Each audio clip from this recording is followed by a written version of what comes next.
Det danske arbejdsmarked er under voldsom forandring i disse år. Mangel på arbejdskraft og åbne grænser i EU har skabt et alternativt arbejdsmarked, hvor udlændinge, oftest fra Østeuropa, kommer til Danmark for at tage lavt lønarbejde, som f.eks. opvasker, avisbud eller bærplukker. George Mocanu her er fra Rumænien. Han er ufaglært, og i Rumænien har han ikke udsigt til at kunne få et særligt godt lønnet job. Derfor er han kommet til Danmark med drømmen om at kunne tjene op mod det mange danskere sikkert vil mene er beskedne 10.000 kroner om måneden. Men 10.000 kroner er 3 gange så meget som gennemsnitslønnen i Rumænien. Men selvom George Mocanu har tjent væsentligt mere end rumænsk gennemsnitsløn ved at arbejde i Danmark, er han alligevel skuffet over de arbejdsforhold, han er blevet budt her i Danmark. George Mocanu fra Rumænien kom til Danmark sidste vinter for at arbejde i skoven. Cum era asta o tăiam de aici. Deci munca era, cum să vă spun, că nu mi-e greu că-s de la țară și asta, dar nu aveam condiții, eram toată ziua stăteam uzi. Ansat i vikarbureauet Vitucan Danmark uden overenskomst, arbejdede han i 2 måneder med at klippe pyntegrønt. Deci ies ăsta trebuia urcat. Da George Mocanu fik sin første lønseddel, lød den på 4.619 kroner. Zice că în comparație cu România, totuși salariul care l-ai primit pentru mulți li se pare mulți bani. Mie nu mi se pare mulți bani la munca care am prestat-o, condițiile care am trăit. Det er lensgreve og mangemillionær Bent Vedel. La munca care am prestat-o, condițiile care am trăit. Det er lensgreve og mangemillionær Bent Vedel her, der driver et af landets største skovbrug, Væfri. Og det er firmaet Væfri, der har skrevet kontrakt med vikarbureauet Vitucan Danmark.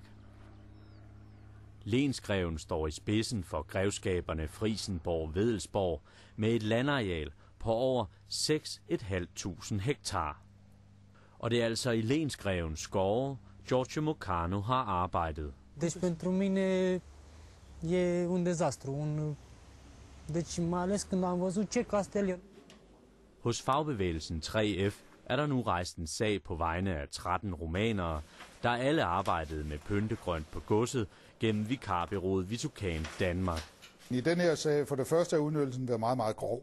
Altså vi ser grove udnyttelser, men det her det er noget af det groveste, vi har set. Og du kan jo se, at det, der skulle være udbetalt, det var 3.326.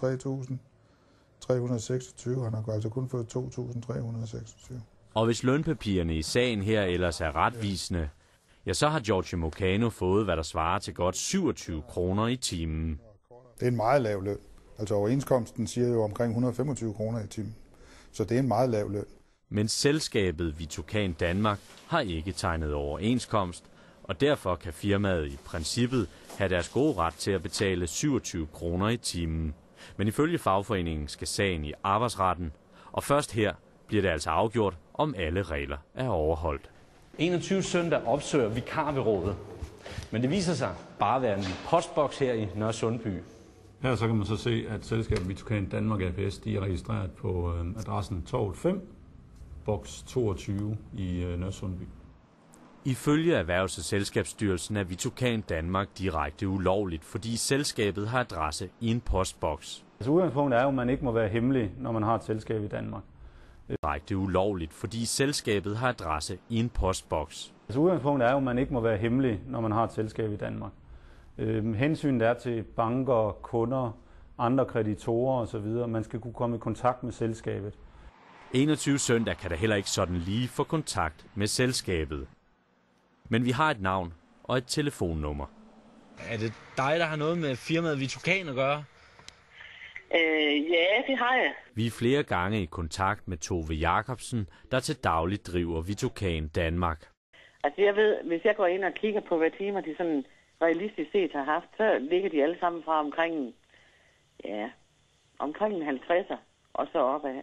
Men jeg har virkelig ikke noget at skjule. De er blevet behandlet ordentligt. Nej. De har fået det, de skulle have. De har fået det til tiden.